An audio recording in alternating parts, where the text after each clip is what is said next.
I've been a local church pastor for about 38 years, as well as a missionary and non-resident missionary for years.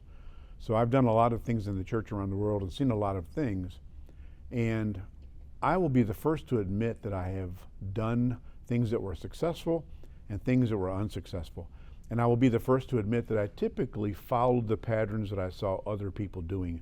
You know, for instance, I was really a part of the church growth movement. I was effective at being an attractional church and getting people to come to church. And everything was about come and see. And then I realized from a dream I had from the Lord and from some different things God put in my heart that that is one blade of the scissors, that there actually needs to be two blades of the scissors. So I say, what is the next blade? Well, Jesus said, if you have new wine, you got to put it in a new wineskin. But if you put the new wine in the old wineskin, you'll burst the skin.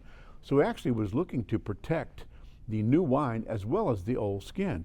And I look at the model, the hybrid model of traditional church and macro church that we're shooting for and helping other people shoot for just that way. I don't in any way put down the traditional church. What happened years ago was that when the house churches started and all these different things started, they were very anarchist in their approach. They were against the local church. They didn't want evolution into something new, a new way. They wanted revolution from the old way, and so they attacked the church. Well, you don't get very far attacking the church. It's kind of like the Apostle Paul when Jesus said, "Why are you persecuting me?" And so a lot of that just died away. A lot of the anarchists just sunk into the backdrop. And the good news is the idea that they had was good. They just didn't go about it right. So I want to take another stab at that as a traditional pastor and say, you know, I want to see churches like ours, and we're working on this and helping others to do it. I want to see pastors of churches like ours intentionally reaching the people they can reach through the traditional church. And unfortunately in America, that's about a third. Somewhere around a third of the people would be willing to come to a traditional church. Some people want to do that, and that's fine. I'm not in any way against that. But we have to look at those other 2/3 or so, depending upon whose statistics you use, who just say, I'm not going to that. I don't want any part of that. For whatever reason, I don't want to be a part of a traditional church. And so rather than fight them and try and change their mind, we need to say, well, what else can we do to bring the church to you? How can we get into your world?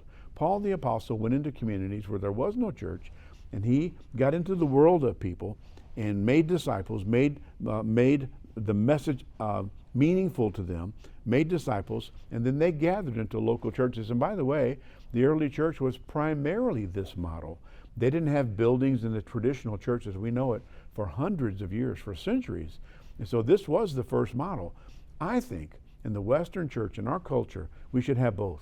We should have publicly and from house to house. A micro church is an expression of church that meets maybe at a job site, maybe in a coffee shop, maybe in a home. Could be a lot of different things. I don't want to call it a house church. It's just an expression of church for people who don't go to any other church. You know the example of the guy who was at the dog park every week, and he realized it was the same people, so he began to do a Bible study, and the people at the dog park, that became their church. And people say, well, you can't do that. I say, why not? How do you define a church? And I'll be doing that as we get into this teaching a little bit. A church is just somewhere where people gather and they're growing up in their relationship to God. They're growing together and loving one another, and they're growing out with the Great Commission and reaching people outside of their world. Don't you have to have a children's ministry?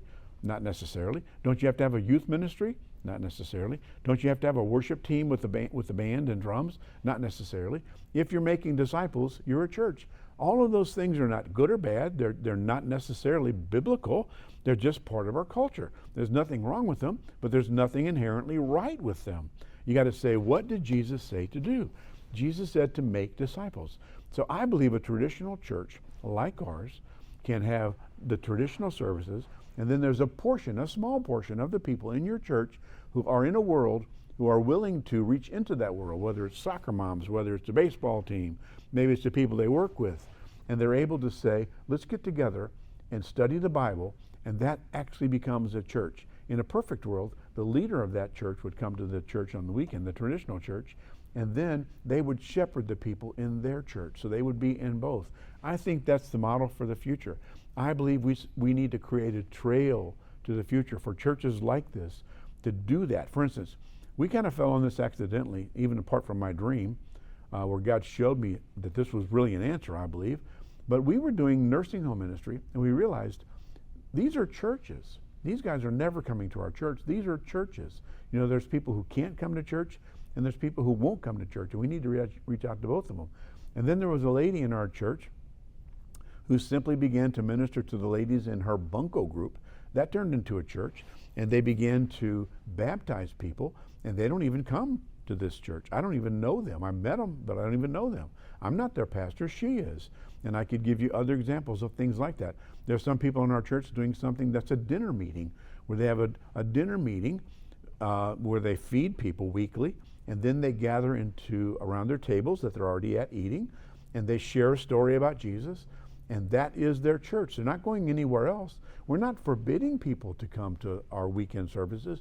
It's just that most people won't. So we need to do both. So we're going to take you on a journey, if you want to go, on how to do that. First of all, I can't give you all the details because I don't know your world. You've got to look around at the worlds in your church now, and the people in your church, what are their worlds? I talked to a person today who had a business, and he had about 30 people working with him, and actually his business became a church, and he was pastoring these people.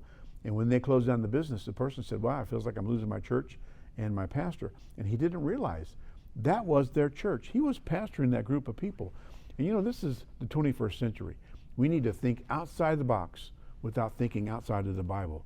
And so I just want to encourage you, you know, God is giving you permission to make disciples in whatever context you need to be in. So I would just say, begin to pray, begin to do some research. I encountered a really good article in Outreach Magazine in December 2022, and it highlights the book that was written 20 years ago by Michael Frost and Alan Hirsch called The Shape of Things That Have Come, or The Shape of Things to Come. This article is called The Shape of Things That Have Come. And they really confronted the church at that time that had gone very much into the church growth movement, totally attractional, and they were not missional at all. And so they talked about the need to do something different. But at the time, they were very combative, and they admit that in the article. They were totally focused on a new type of church, and they were resisting the old type of church. And I say, you know what? Let's put the scissors together and use both blades. They said something that's very interesting. They said, by the turn of the century, the effectiveness of church growth theory was waning. The worst expressions of the church growth model have reduced mission to recruitment and worship to performance, and it was totally attractional. There's so much I could say from this article, but let me just sum it up by saying this. People want to be a part of church. They don't just want to come and see. The spectator church of people coming to see the pastor perform and the worship team perform is really over. That has a sell-by date, and I think we've reached that sell-by date. That expiration date is hit. It's time for us to release people to ministry. You know, God said to Moses, go to Pharaoh and tell him to let my people go, that they can serve me. And I would say the same thing to churches in America today, in the Western world. Let God's people go so they can serve him. It's important that we are not afraid of taking a risk and taking some chances. We're going to make some mistakes. We're going to mess up. I messed up plenty of times. But in order to get to the future, we've got to go through some rocky territory right now. So don't be afraid to take a risk. Just go for it.